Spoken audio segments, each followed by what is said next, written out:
Hai, ketemu lagi dengan saya Santi Sitohang di acara Obras Tapping, obrolan santai tapi penting.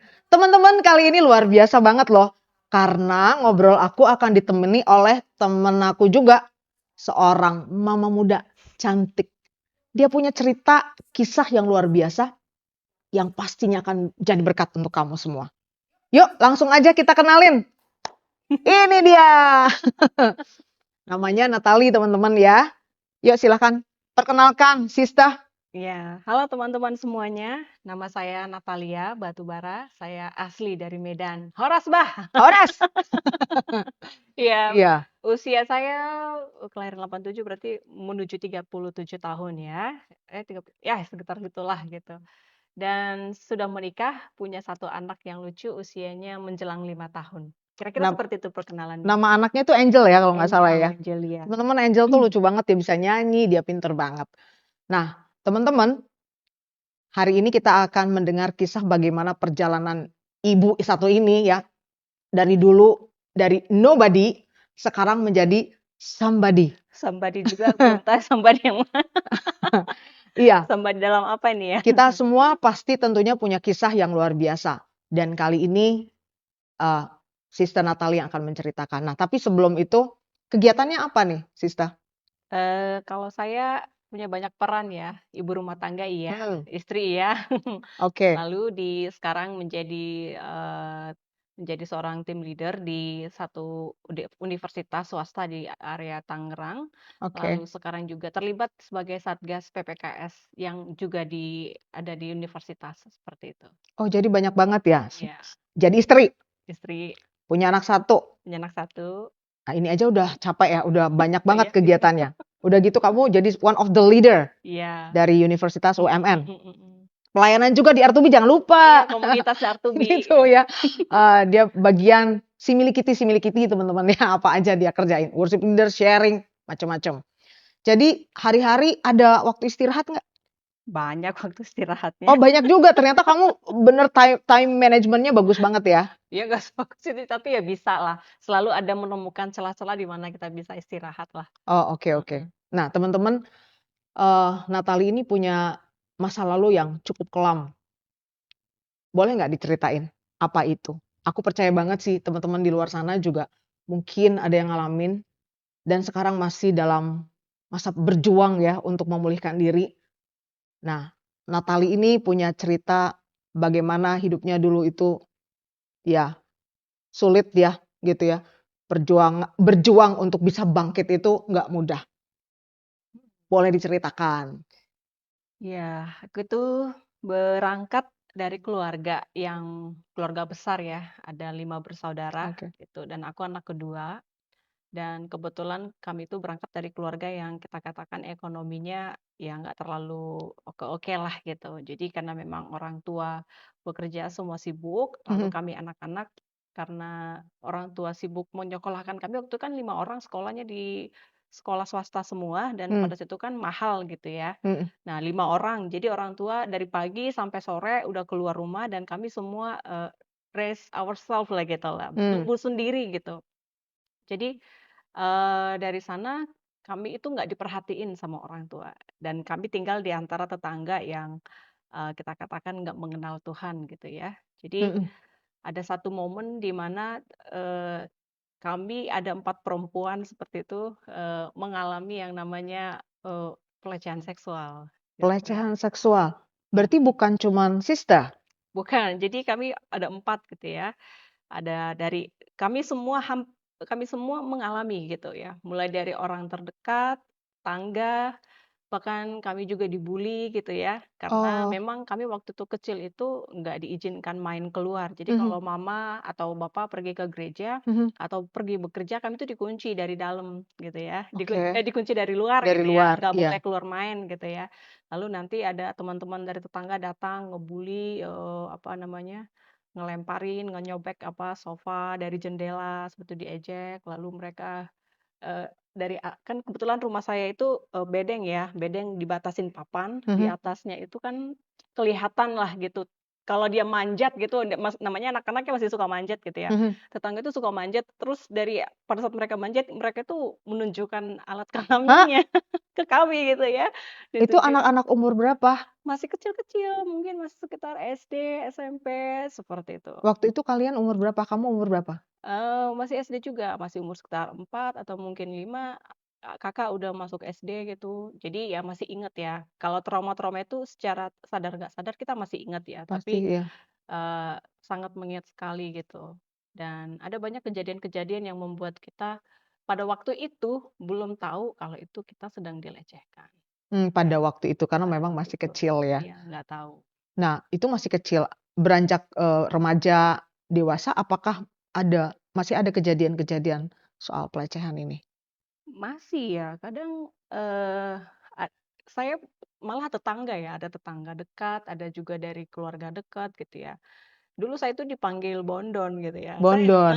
Bondon itu kalau teman-teman ya ini bahasanya rada kasar, iya, ya kan? ini Ini mau bahasa kata apa ya, saja bahasa Bandung ya, Bandung dulu aku dari Sunda ya, aku heeh. dari Sunda, bondon itu kan sama dengan ya wanita nggak bener lah gitu. Iya, aku nggak ngerti apa itu bondon, karena Oh, kan waktu itu kan aku masih kecil ya, mhm, masih kelas 1 SD, mmm, kedua SD, tapi sering dipanggil bondon bondon sama salah satu pihak keluarga gitu.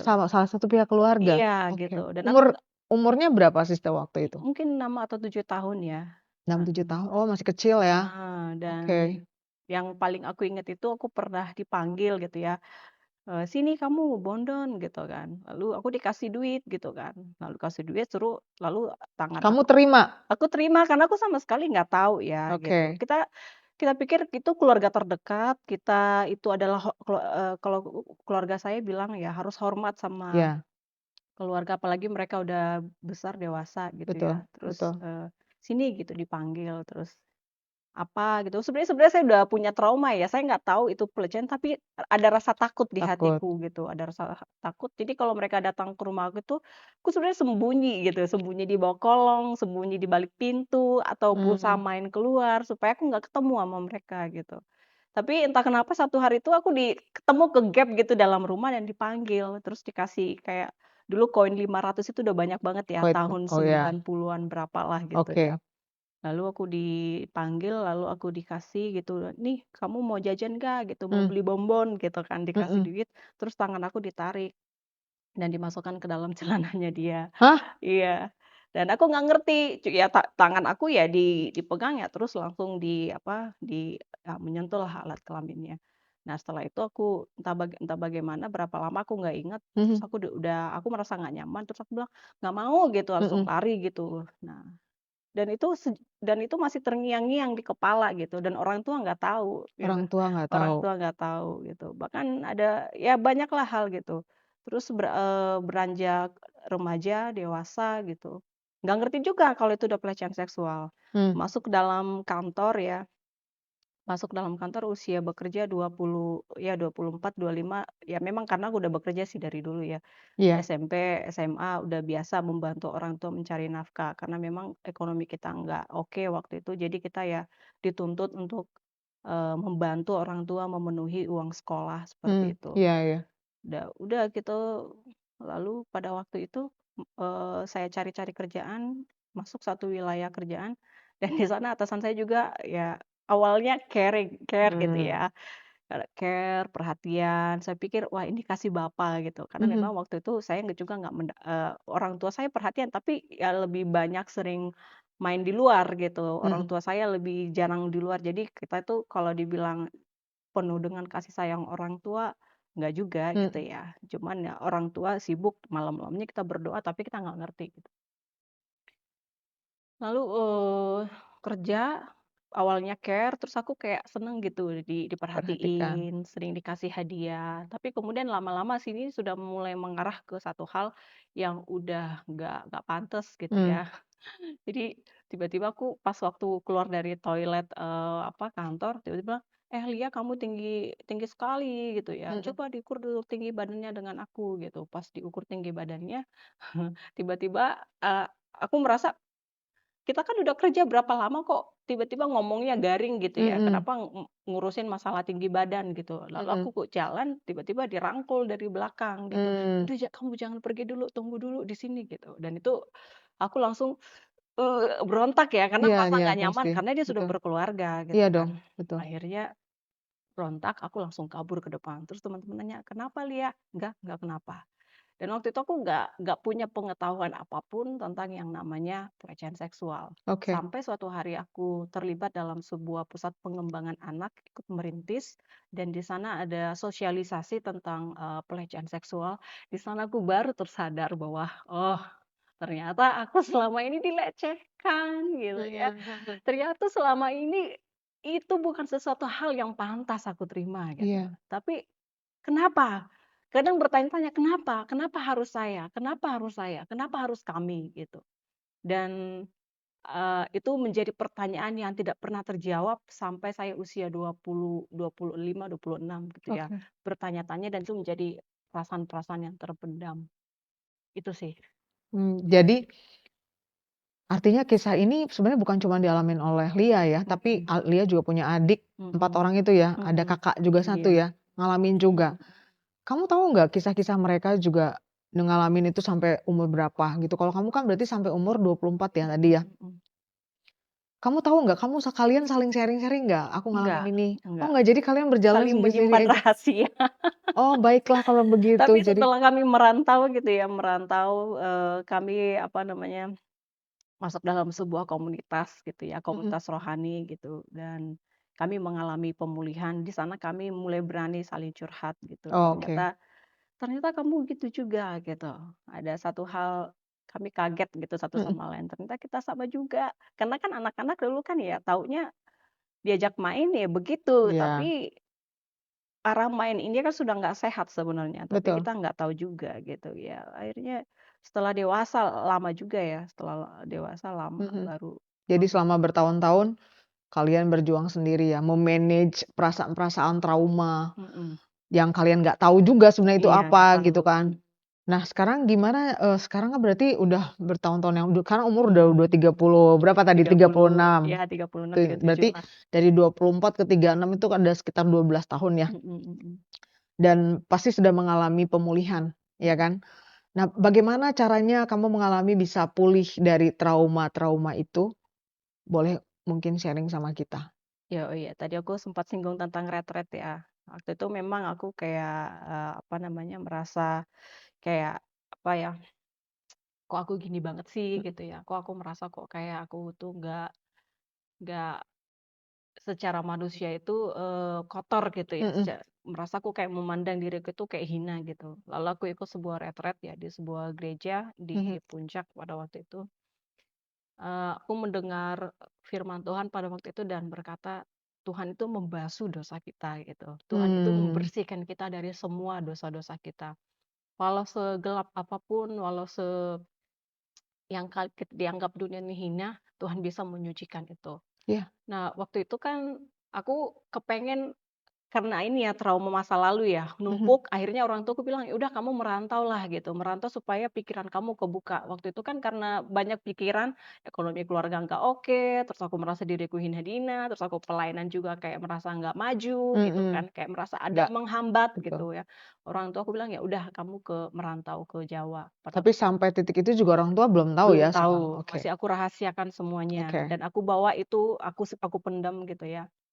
Sampai di retret itu kayak sudah memuncak gitu ya, udah aku pada waktu merantau tuh depresi juga gitu ya. mmm, Berat badanku sampai turun, ya aku sampai kayak kelihatan kayak pakai jakun saking kurusnya gitu oh ya, oke, saking kurusnya gitu. Jadi, ya udah akhirnya mhm, merantau, pas merantau itu, aku pengen sesuatu yang baru Tuhan, aku nggak mau aku begini-begini aja kayak diintimidasi masa lalu, kayak diintimidasi oleh, dosa-dosaku, kayak iya, diintimidasi oleh pokoknya nggak jadi orang merdeka gitu. mhm, Aku merasa kayak takut lihat orang nggak percayaan, pasti, kalau diajak kencan itu aku merasa, "Ah, paling kamu juga pengen mau itu doang," maunya iya, gitu kan. Kalau mau diajak ini itu merasa ya curigaan lah sama orang mmm, gitu. Jadi nggak mudah percaya, terus negative thinking, kalau mhm, aku ngeliat orang bisik-bisik itu pasti ngomongin aku. iya iya, Iya, Tapi aku pengen merdeka ya dari pikiran-pikiran overthinking itu. Di retreat itu aku bilang, "Aku mau sesuatu hal terjadi dalam hidup aku," gitu. Mhm. "Aku mau sesuatu hal yang baru, aku mau jadi orang yang baru, aku nggak mau ini mau apa, mengikat aku lebih lama." Pada waktu itu aku merasakan tubuhku panas ya, Oh, panas banget gitu ya. Panas panas panas kayak sepanas-panasnya api gitu. Aku oke. kayak merasa dibakar gitu, Oh. dibakar dan aku sampai itu pada saat berdoa ya, aku sampai, panas gitu, kayak merasa Oh, benar-benar kena api beneran gitu. Aku sampai, "Aduh panas panas panas," gitu. Dan ternyata setelah itu pas, apa, udah tenang, agak lama tuh masa-masa pembakaran itu yang aku rasakan pada waktu itu. pembakaran. Pembakaran itu. Oke. Ada yang bilang bahwa aku itu sedang dalam tahap pencucian gitu, Disucikan. disucikan dari Oke. masa-masa lalunya. Ada masa di mana kamu itu dibasuh oleh Roh Kudus dengan darah Tuhan gitu. Jadi kamu itu tidak terikat lagi dengan masa lalumu, tapi kamu menjadi manusia baru gitu. Mhm. Nah, semenjak itu aku punya paradigma baru gitu. Bukan langsung tiba-tiba ya, tapi cara memandang sesuatu itu menjadi berbeda. Oke, Jadi aku yang dulunya curigaan kalau lihat orang bisik-bisik, sekarang udah cuek gitu udah ya, cuek. nggak Oke. pernah merasa, "Ah, mereka tuh kalau ngomongin aku ngejulit aku," enggak gitu. Dan bertemu orang baru itu yang dulunya grogi, takut, sekarang malah jadi over pede gitu ya, Ya, kepedean. kepedean gitu Ya. kan. Jadi ada sesuatu pribadi apa yang membuat aku menjadi berbeda 180 derajat dari yang pribadiku yang lama gitu dan Hmm, aku merasa puji kok Tuhan. aku berbeda gitu. Puji Tuhan ya, Iya, berarti ada kesempatan di mana kamu ngalamin masa gelap ya, mhm membuat kamu tidak maju, membuat mhm, kamu curiga sama orang. Pasti itu momen itu pasti nggak enak banget. Tapi Tuhan baik ya, iya, ternyata mhm, Dia melihat dari sorga. Nah, ini anak ini di umur keberapa itu berarti? eee, 26 atau 27 kali ya? Berarti 2 tahun setelah itu Mhm ya, 2 tahun setelah mhm itu nggak lama-lama sebenarnya ya, mhm Tuhan ngelihat ini waktunya. mhm, Makanya mungkin Tuhan gerakan mamamu untuk udah merantau. merantau aja walaupun dengan keadaan yang desperate banget ya, Mhm mhm. badan kurus kayak ada jakun karena gitu kan. Kebayang ya lu tinggi ya, Iya, rambutnya pendek lagi, mhm entar mhm, disangkanya cowok. Nah tapi di 2 tahun kemudian ternyata Tuhan tangkap kamu mhm dan akhirnya, eee, kamu menjadi confident lagi mhm, dan mengenal siapa dirimu di dalam Tuhan. betul. Walaupun ada masa kamu pengen jadi ayam kampung katanya gitu ya. Ayam kampus, ayam Ayam kampung. kampung ayam kampus teman-teman sorry banget ya.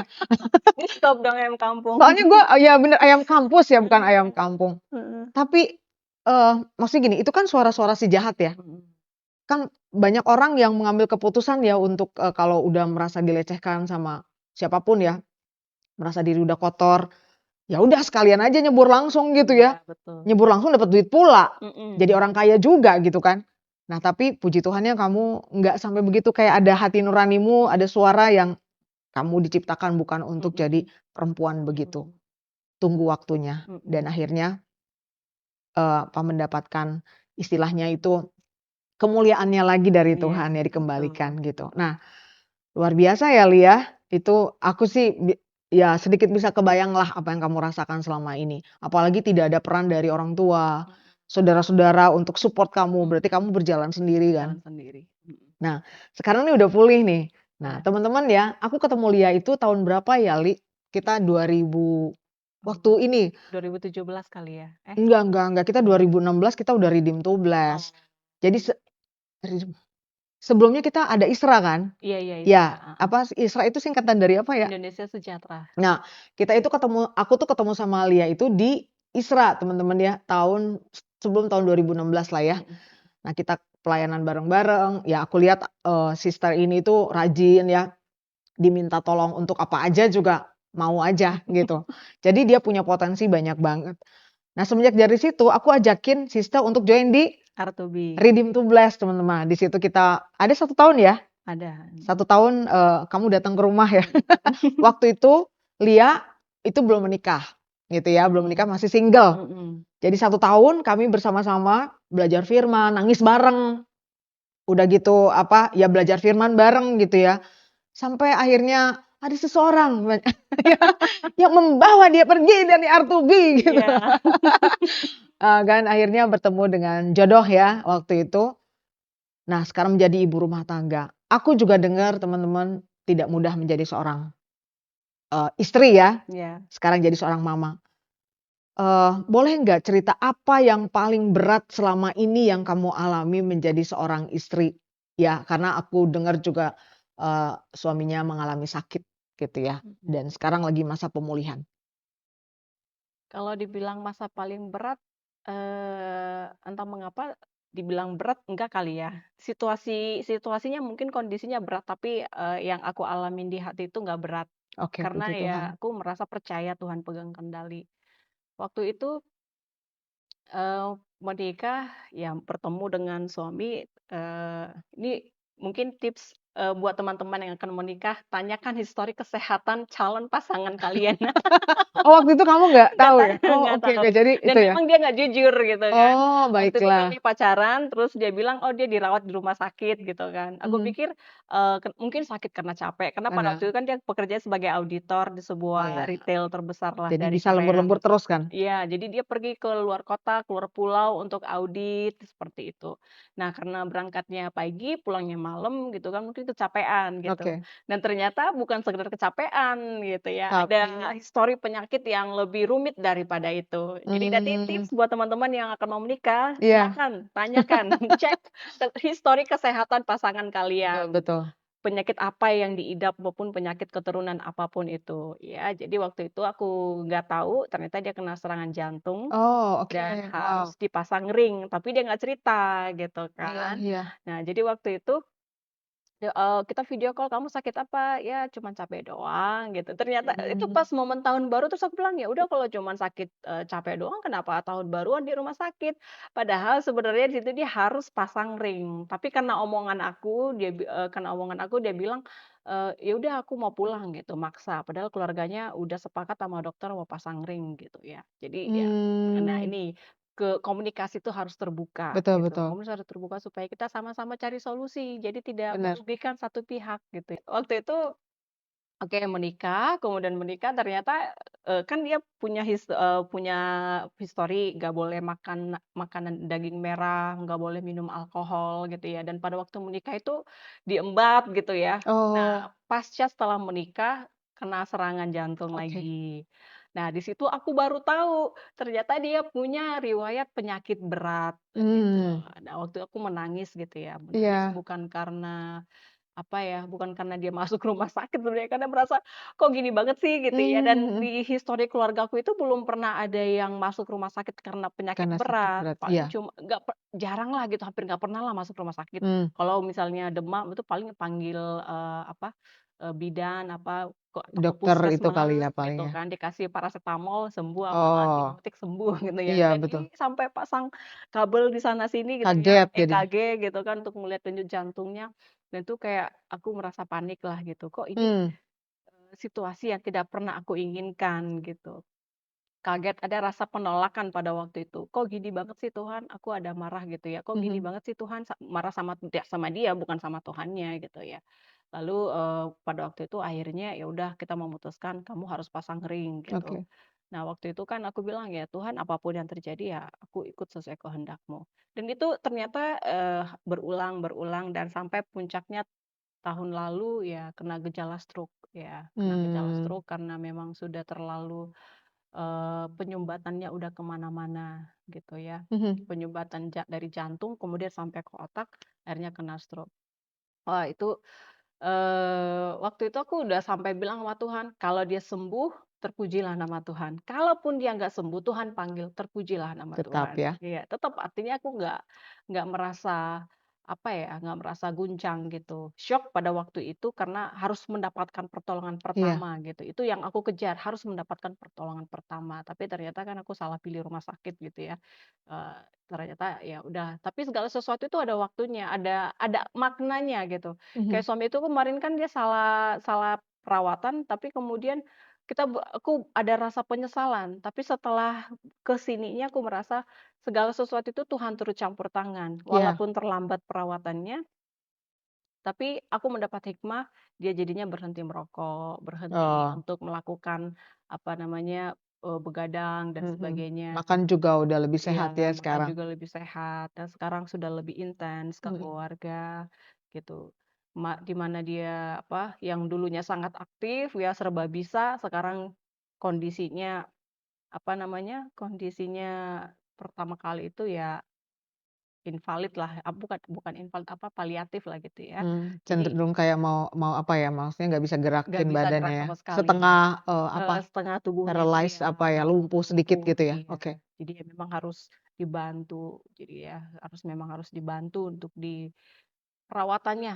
Yang dulunya dia nggak pernah kalau bergantung kepadaku, sekarang 100% bergantung gitu. Mmm, Itu iya. sih yang sekarang. Kalau ya jadinya waktu itu, merasa ada, apa namanya, ada dua anak yang harus aku urus gitu ya, satu Mhm. anak balita, satu lagi suami gitu. Mhm. Ya itu, kok hatinya ya mungkin nggak berat ya, cuman ada rasa lelah yang kadang membuat kita agak emosi gitu ya. Ada di mana masa, kita butuh bantuan sebenarnya gitu ya, butuh, "Tolong dong seseorang bantu aku," gitu ya. Kita mengharapkan pasangan kita bisa Iya, jadi sandaran kita, tapi kemudian kita seolah kehilangan sandaran betul dan betul. harus tegak sendiri walaupun kadang udah menangis di belakang gitu ya, kok gini sih?" Gitu ya, "Aduh Tuhan aku capek," gitu kan. Tapi satu sisi aku harus bilang, "Ya Tuhan aku percaya ini pasti akan berlalu," gitu. Jadi ada masanya menangis, ada masanya harus mengucap syukur, ada masanya harus tegak gitu ya. Mhm. Karena kalau aku runtuh, ya runtuh juga keluarga ini, Betul gitu. betul Jadi harus betul. tetap tegak. Iya. Berarti sekarang suami sudah dalam masa pemulihan kalau gitu ya? Mhm Dan aku dengar juga dari kamu ya, mhm. kalau suami udah mulai inget Tuhan ya? Iya. Tapi sekarang justru waktu udah ngalamin, masa-masa, sakit dan mungkin Mhm ngelihat istri juga mhm ternyata setia, mhm tidak meninggalkan, mhm tidak ada kepikiran juga untuk meninggalkan ya, tidak mhm. ada, bahkan menganggap dia anak gede aja kali gitu kan, anak Mhm. gede yang harus aku rawat. Nah, aku dengar suami udah bisa mulai ingat Tuhan dan bersyukur, itu gimana tuh? Iya, itu kan proses juga ya, nggak langsung serta-merta. Karena dia dulu kan merasa, dia kan karena badannya gagah ya, Mhm gagah, tinggi, besar gitu ya. mhm. Dia merasa, gua bisa." Apalagi dulu kan dia tuh, dia merasa itu jawara dulu ya, Oh, karena iya iya gedenya iya. di Kemayoran gitu ya. Iya iya, Dia betul merasa betul. aku ini jawara gitu ya, Mhm doyan berantem zamannya dulu. Jadi merasa dia mhm tuh orang gagah gitu. mhm. Nah, begitu dia sudah dilumpuhkan oleh keadaan, dia merasa nggak berdaya. Itu dibilang masa berat, ya masa berat juga. Pada Mhm. waktu kami menyesuaikan kembali, ya kan. Pada waktu kami menikah, pada waktu itu kan, kami itu komunikasinya, ya nggak terlalu oke lah ya, gitu Oke. ya, nggak terlalu oke. Karena, apa namanya, kami menikah langsung punya anak, terus aku mengalami sedikit baby blues, terus dia kurang paham apa itu baby Oh, blues, iya iya. gitu ya. Jadi Betul. dia, "Apa sih lu?" Gitu kan, "Kenapa sih kamu gitu-gitu?" Gitu ya. Jadi Mhm. aku merasa makin tertekan. Terus komunikasiku makin lama makin jauh dari Oke. suami gitu.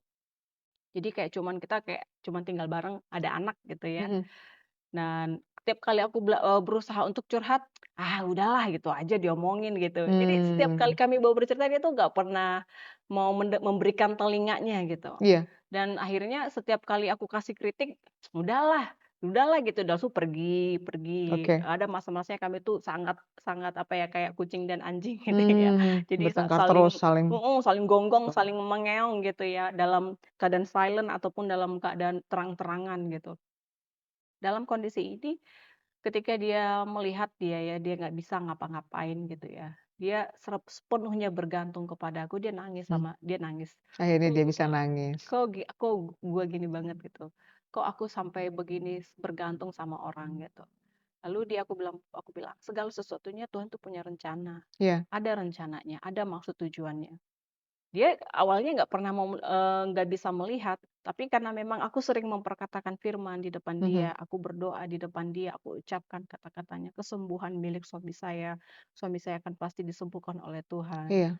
Terus aku memang minta sama Tuhan, "Tuhan pulihkan hubunganku dengan suamiku." Jadi pada satu malam itu, anakku udah tidur, aku juga udah mau tidur gitu ya, tiba-tiba dia bilang, "Kayaknya gue punya salah deh." Dalam hati hati nurani aku itu Tuhan bilang, "Lu punya salah sama istri lu. Ayo Mmm, bicara sama istri lu," gitu kan. iya. Terus, Iya, aku langsung nangkep gitu kan, aku Heeh. nggak mau buang-buang kesempatan. Iya, kamu Abang punya salah, gitu. Mmm, Langsung A, B, C, sampai Z gitu ya, terus ditangkepin sama dia, ditangkepin. Dari situlah kami mulai mengalami pemulihan. Aku mencurahkan semua isi hatiku, dia mencurahkan isi hatinya. Jadi di situ ternyata komunikasi itu lagi-lagi penting iya, dalam sebuah keluarga gitu ya. Kalau kita punya keberatan-keberatan pada pasangan kita, langsung cerita, jangan cerita ke saudara, mhm, jangan cerita ke orang tua. Mereka pasti akan membela kita karena iya, kita adalah anaknya gitu betul, kan, yang menikah dengan orang lain. Demikian juga dengan suami, kalau dia mhm, cerita ke sana sini, ya orang keluarganya akan membela dia, betul, karena dia adalah adik atau misalnya anak dari orang betul, tuanya. Jadi tiap-tiap masing keluarga akan membela pihaknya. Tapi kalau misalnya kita, kemudian kita kan pasti akan diberikan perspektif-perspektif yang, ya ada yang benar, ada yang nggak benar mhm, juga kan. Dan akhirnya menjadi, kita sama suami-suami istri masing-masing punya penilaian akhirnya berantem lagi. iya, Tapi pada waktu itu kami belajar, oh kalau punya sesuatu langsung ngomong ke orangnya, oke, ke pasangannya, langsung koreksi di situ saat itu juga gitu. Jangan ditahan, jangan ditunggu, jangan ditunda, mhm, karena itu akan membuat kita merasa, kamu punya kesalahan, kamu punya kesalahan lagi, kita mhm, hitung-hitung kesalahan betul, dalam hati. Ketika suatu hari itu sudah mulai makin menumpuk list-nya, menumpuk, itu akhirnya jadi emosi yang negatif dan mhm, itu membuat kita berantem dan ya anak kita kan ngelihat kita gitu juga ya orang tua, iya, "Kok mama papa berantem sih?" Gitu ya. Jadi akhirnya anak kita juga yang terluka, kita terluka, pasangan kita terluka. iya, Dan hampir itu dan pernah suatu saat kami ya pengen berpisah gitu ya, tapi puji Tuhan nggak sampai gitu ya. Lewat kejadian ini Tuhan memulihkan, aku teguhkan imannya, dia melihat, dia sendiri berkata, Eee, "Kamu adalah istri yang mmm, dikirimkan Tuhan untukku. oke, Kamu tidak pernah, meninggalkan aku. Kamu setia di sisiku. Aku bersyukur punya istri seperti kamu," gitu. puji Di Tuhan, situ aku bukan bangga pada diriku sendiri, di situ aku memuji-muji Tuhan. Aku iya, bilang, "Semua ini terjadi karena Tuhan. Kalau Tuhan tidak ada di hatiku, mungkin aku akan kabur. benar, Begitu suamiku di rumah sakit, aku kabur." benar, Karena terus terang, sebagai seorang pria, maaf kata, dia tidak bisa diandalkan gitu iya, ya. Tapi ketika aku berpegang pada firman Tuhan, "Tuhan aku tahu Engkau yang pegang kendali. Suamiku dari yang tidak bisa apa-apa, suatu saat akan menjadi sesuatu yang luar biasa." amin, Dan aku berusaha dampingin dia di masa-masa sulitnya, aku teguhkan imannya,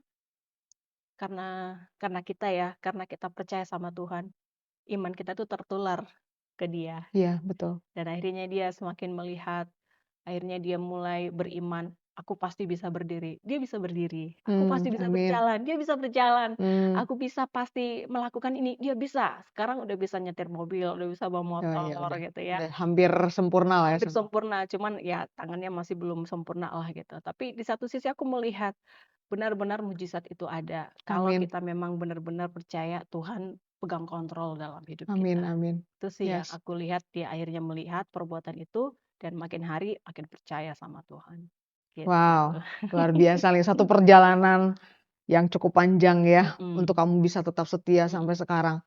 Teman-teman, eee, aku tahu banget ya, bagaimana Lia menghadapi situasi yang berat ini, karena waktu suaminya masuk di, rumah sakit ya, waktu itu Lia udah kepengen, "Ya sudahlah kalau dipanggil pulang terserah," gitu ya. Tapi aku ingat aku, "Enggak, mhm, Tuhan mhm. pasti akan melakukan mujizat," gitu kan ya. Nah, aku percaya banget di sini ada peran komunitas yang juga berperan Iya, baik sekali mensupport mhm, kamu mhm. walaupun kami ini Redeem to Bless nggak banyak ya anggotanya gitu. Kita dulu juga masih berdua, bertiga sama Jeremy ya. Iya, iya, iya. Bu Ani waktu itu belum ada.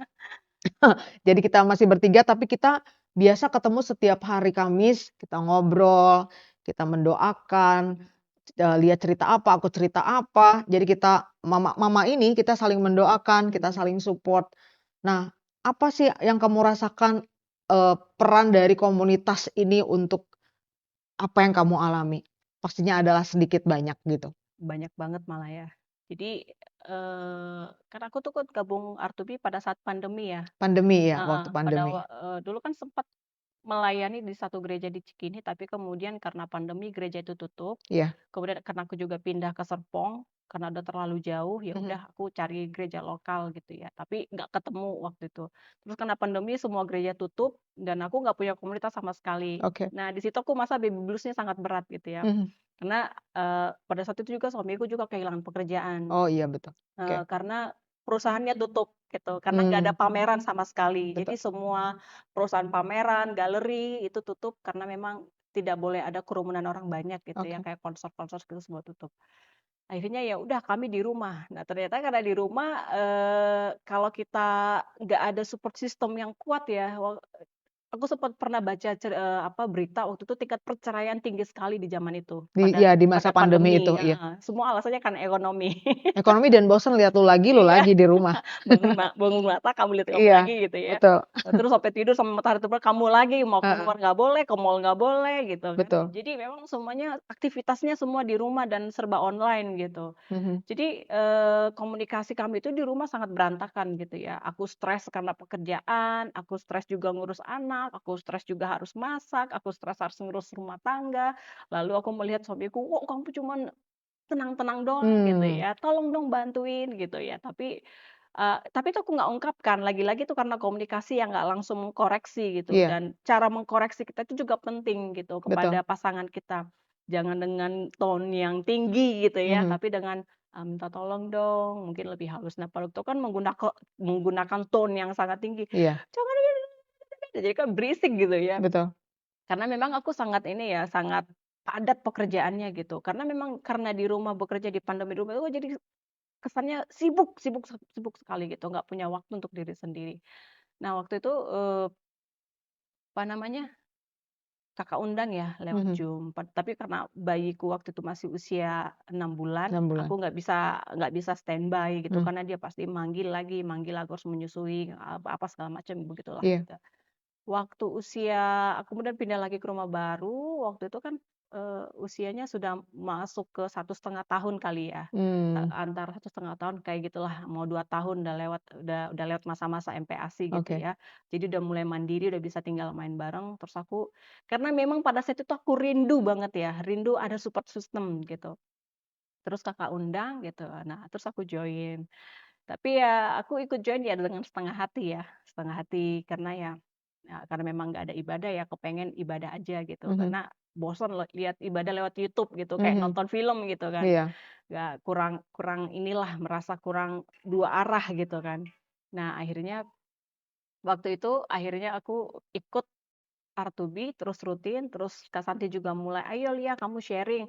Aduh sebenarnya aku udah lama nggak sharing mhm, apa-apa gitu ya, tambah lagi aku tuh orangnya sekarang lagi emosian gitu ya. mhm, Nah waktu itu terus terus terus continue, dari situ aku mulai mengalami satu, pola pikir mulai berubah, cara memperlakukan pasangan mulai berubah, cara memperlakukan anak mulai berubah, meresponi sesuatu kabar itu berubah gitu. Ada mhm, mindset-mindset yang mulai diperbaikin. Terus betul. ada lagi itu kayak visi-visi di zaman-zaman dulu gitu ya, waktu Muncul aku lagi. muncul lagi Iya, kayak pintu-pintu yang kebuka gitu kan. Jadi kayak, "Oh ya aku ini kan bukan cuma sekedar ibu aja, tapi betul, aku juga harus memenuhi panggilan aku pada waktu aku menerima Tuhan Yesus sebagai juru selamatku. Jadi aku harus punya sesuatu yang aku kerjakan untuk iya, pekerjaannya gitu kan. Nah akhirnya mulai dari situ ya aku mulai mulai berinisiatif, oke ikut mhm, lagi, mulai makin terlibat makin terlibat makin terlibat, dan sampai, beberapa kejadian gitu ya, kita saling menguatkan, saling betul. mendoakan. Dan pada waktu suamiku yang kena stroke itu, ada rasa sedih, tapi di satu sisi aku tenang. Mhm, Jadi, pro kontra ya sebenarnya kan, iya, sedih tapi tenang gitu. iya, Karena aku merasa aku sedang sedang ada pegangan gitu. Aku ada pegangan bukan karena pada itu memang nggak ada duit sama sekali, tapi mmm, merasa ada pegangan aja gitu. Aduh kayak percaya pasti ini ada selesai, pasti ini akan ada, eee, solusinya. Walaupun pada saat itu aku merasa kayak jalan tertutup, tapi aku merasa ini ada sesuatu yang iya, akan masalah bisa terselesaikan. iya, Dan waktu itu aku merasa teguh ya, teguh dalam, situasi-situasi yang kayak dibilang kayak badai gitulah ya, Mhm. kayak nggak berhenti-berhenti gitu kan. Iya. Setelah suamiku stroke, anakku masuk rumah sakit lagi karena kepalanya pecah gitu kan. Mhm. Itu aduh gitu, tapi satu satu sisi aku merasa, "Ih kok ada lagi sih? Kok kenapa sih lagi?" Gitu. Tapi ada ketenangan tenang tenang, Tuhan turut campur tangan, Iya. tenang tenang, seperti itu. Itu sih yang makanya aku bilang komunitas itu penting sebagai support system Iya. gitu. Kalau keluarga kita nggak bisa jadi support system, cari komunitas yang sehat supaya kita itu bisa jadi, apa namanya, orang yang teguh dalam Betul. panggilan kita, orang yang Amin. teguh dalam keluarga kita.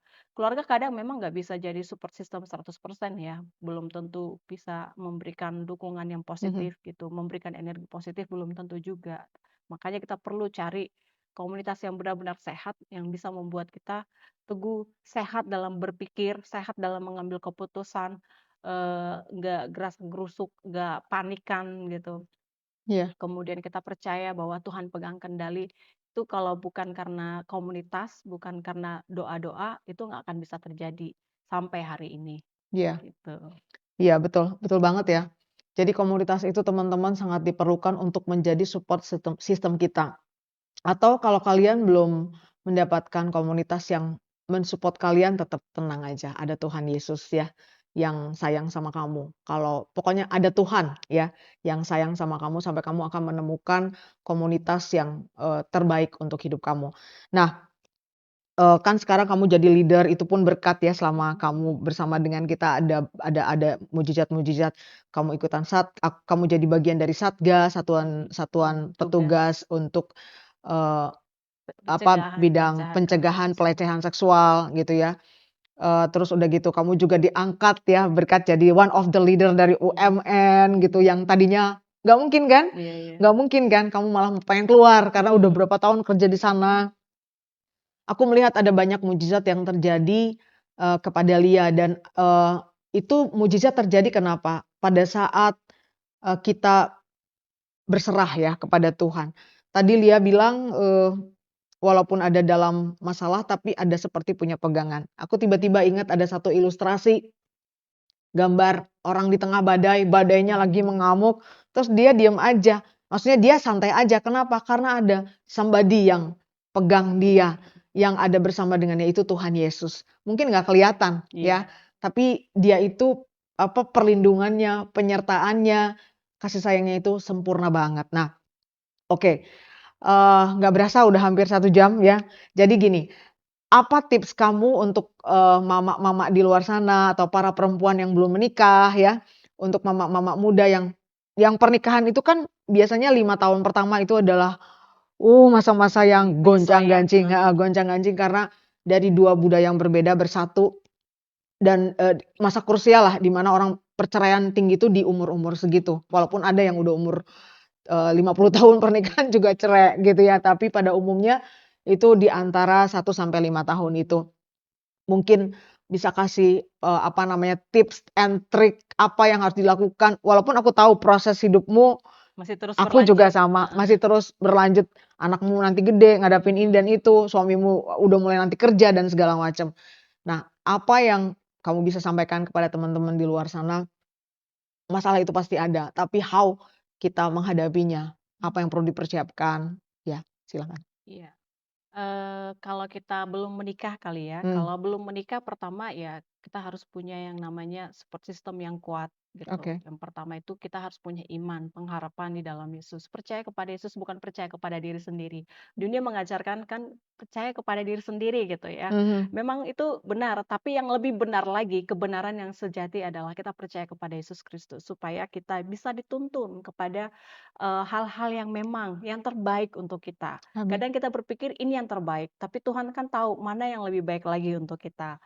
Lalu, kalau misalnya mau menjalin sebuah hubungan dengan orang lain, pertama itu tadi ya sudah harus dicek-recek Di-scan, riwayat kesehatannya gitu, iya, betul. histori kesehatannya. Yang kedua adalah buka komunikasi. Apakah tipe orang ini adalah yang, apa namanya, seiman, terus apakah orang ini juga punya, punya pandangan, visi misi yang sama dengan kita, Mhm, apakah serupa gitu ya, dan kalau dalam firman Tuhan kan sudah dijelaskan sepadan, sepadan gitu ya. Jadi Seimbang. Seimbang. Jangan sampai nanti kamu berpikiran maju, dia bukan tipe orang yang berpikiran maju. Kamu orang visioner, dia bukan orang visioner gitu ya. Mhm.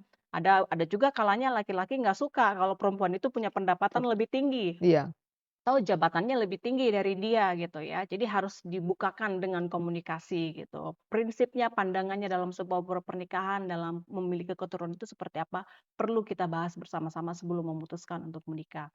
Kemudian kalau sudah menikah, lagi-lagi adalah komunikasi, dan pondasi kita adalah Tuhan Yesus Kristus. Kalau kita nggak punya Tuhan Yesus Kristus, pasti gampang banget bercerai. Karena apa? Kalau kita menikah karena harta, kalau kita menikah karena dia ganteng, kalau kita menikah karena dia punya jabatan, kalau kita menikah karena dia gagah gitu, mhm, kegagahan akan sirna dalam sekejap gitu ya. betul, Kecantikan, kemolekan dalam Amsal dikatakan itu hanya sementara, sia-sia betul, belaka gitu ya. Lalu harta itu ditiup angin bisa hilang kapan saja. betul, Itu pondasi yang nggak benar. Itu seperti kita membangun rumah kita di atas pasir. ya, Begitu angin, begitu banjir menerpa, itu hilang semua. Maka hal yang mengikat kita itu kan hilang gitu. betul, Jadi kita akan gampang sekali memutuskan untuk meninggalkan karena dia tiba-tiba miskin lah, tiba-tiba dia nggak punya jabatan gitu ya. ya, Karena kita terlalu mementingkan yang namanya sosialita kita gitu. Tapi kalau kita punya yang namanya Yesus Kristus sebagai pondasi utama, mau seperti apapun kita percaya, selama kita sudah mengucapkan sumpah setia di altar itu ya, yang membuat saya juga teguh sampai hari ini. Saya berkata, saya menerima Engkau dalam suka, dalam duka, dalam sakit atau sehat, kaya, miskin, itu ya. Itu bukan sekedar seremonial, bukan cuma sekedar kata-kata yang dibuat dengan indah pada saat pengucapan janji setiap pernikahan, tapi itu adalah benar-benar komitmen kita di hadapan Tuhan, bahwa ini adalah pilihan kita, keputusan kita untuk berumah tangga dengan orang ini, dan ada di Amsal 31 atau di Amsal paling akhir itu kriteria istri itu seperti apa. Jadi dia menyiapkan makanan untuk keluarganya, dia menjadi istri yang dipercaya oleh suaminya, lalu istri itu harus takut akan Tuhan, harus punya yang namanya, dia itu harus sebagai tiang doa. Kalau istri itu goyah, maka goyahlah seluruh keluarga itu. Saya kemarin tadi malam itu rapat ya sama Kakak yang iya, meeting itu ya, iya, tadi malam itu kok nggak fokus karena apa, di mana aku duduk, di situ kumpul semuanya. Suamiku kumpul, anakku kumpul, aku pindah, mereka oh, ikut ke sana. Jadi iya, iya, ibu itu adalah pusat, tata surya di dalam rumah tangga. oh, baiklah, matahari, Iya, matahari di dalam rumah tangga. Ketika matahari ini redup, maka seluruh isi rumah tangga itu akan redup mmm, gitu. Kalau istri udah cemberut, suami pasti takut-takutan, anak pasti takut gitu ya. Tapi mmm, kalau istri itu senyum, ceria, anak itu pasti ceria gitu ya. Ibu itu adalah pusat tata surya di dalam rumah tangga. Ketika mhm, energinya itu akan memancar ke mana-mana, ke anak, ke suami, ke pasangan, atau siapapun yang ada mhm, di rumah itu. Dia yang menentukan cuaca di dalam rumah tangga. mmm, Jadi kalau ibu-ibu itu nggak punya takut akan Tuhan ya, mhm, bawaannya selalu gitu ya, itu akan mempengaruhi, atmosfer di dalam rumah tangga. Jadi kita sebagai ibu-ibu gitu ya, pasti akan ada banyak cobaan. Saya juga masih berproses nanti, karena kan usia pernikahan saya juga masih muda gitu ya, masih iya, menjelang 5 tahun masih gitu menjelang ya. ya ini masih masa-masa ini ya, Masa-masa pengenalan, penyesuaian penyesuaian, gitu, ya, membangun pondasi. Tapi sampai di sini pun saya melihat Tuhan bekerja. Jadi kalau ibu-ibu tetap, pegang Tuhan, jangan lupa membaca Alkitab. Alkitab itu, apa ya, salah satu hal yang utama dalam hidup kita, gitu. Lalu jangan lupa berdoa, berdoa itu kalau boleh pribadi juga berdoa bersama-sama dengan keluarga. Jadi anak juga terbiasa, suami juga terbiasa mhm, mendengarkan firman, membaca bersama-sama. Jadi sama-sama bertumbuh, sama-sama berakar di dalam Tuhan, gitu. iya. Kita ngobrolnya terlalu serius ya teman-teman, sampai lupa di depan ada minum. Oh iya. Minum dulu nih, minum dulu. Sebelum kita tutup ya, kita minum dulu.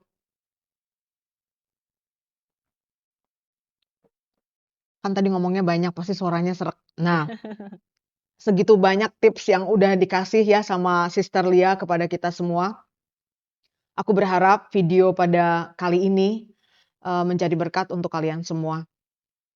Hari ini kok kayaknya maksudnya temanya jadi kayak cara berumah tangga yang baik ya, jadi Iya, ibu yang baik. Padahal enggak omongannya nggak itu ke ya situ tadi. sebenarnya. Ujungnya ditutup, jadilah istri yang berdoa kepada Tuhan ya. Jadilah istri yang menjadi matahari di dalam keluarga. Padahal omongannya nggak ke sana loh, tapi nggak apa-apa. Nggak apa-apa ya, itu is a good thing. Iya, Nanti iya. next kita akan ngomongin tentang rumah tangga lebih detail lagi ya. Hari ini sebenarnya tujuannya aku ingin sekali memperkenalkan siapa sih yang ada di dalam Redeem to Bless gitu. Siapa yang bekerja di Redeem to Bless, di komunitas Redeem to Bless. Aku, Lia. Nah, Lia ini seperti inilah gitu. Ya, nanti ada satu lagi, satu ibu yang lain. Nah, untuk teman-teman nanti yang akan bergabung dengan Redeem to Bless, kita nggak menawarkan kucing dalam karung gitu ya. Tapi kita menawarkan siapa diri kita lemah ya, perempuan-perempuan yang nggak bisa berbuat apa-apa sebenarnya tanpa Tuhan. Nah, kalian di luar sana yang merasa lemah, mungkin suami juga nggak support kamu, anak-anak nggak support kamu, nggak ada support juga di luar sana, ya, dan merasa, kok gue sendiri. Jangan pernah kamu mengambil keputusan untuk bunuh diri. Atau kamu mengambil keputusan untuk jadi depres. Jangan ya. Ingat aja selalu, ada seseorang pribadi, siapapun agama kamu ya, mau Kristen, mau Islam, mau apa juga, ada satu Tuhan yang kita punya Tuhan yang sama sebenarnya, yang menciptakan kita semua. Dia itu sayang banget sama kamu. Ya, berdoa sama Tuhan, tetap mengandalkan Dia, dan jangan pernah mengambil keputusan yang salah untuk hidupmu. Nah, terima kasih Sista untuk Sama-sama. bincang-bincang. Ini terus terang teman-teman ya, pertama kali kita onsite ngobrol. Jadi kalau ada mungkin sesuatu yang ya begini begitu, boleh kalian tulis aja di komen ya. Kak Santi harusnya begini, Kak Lia harusnya begini. Boleh ya, supaya next video kita akan perbaiki sehingga pesan apapun yang kita mau sampaikan itu benar-benar nyampe 100% sama kamu semua. Oke, terima kasih for watching. Kita akan ketemu lagi di next Obras Stepping, obrolan santai tapi penting. See you. Bye-bye. God bless. Bye-bye.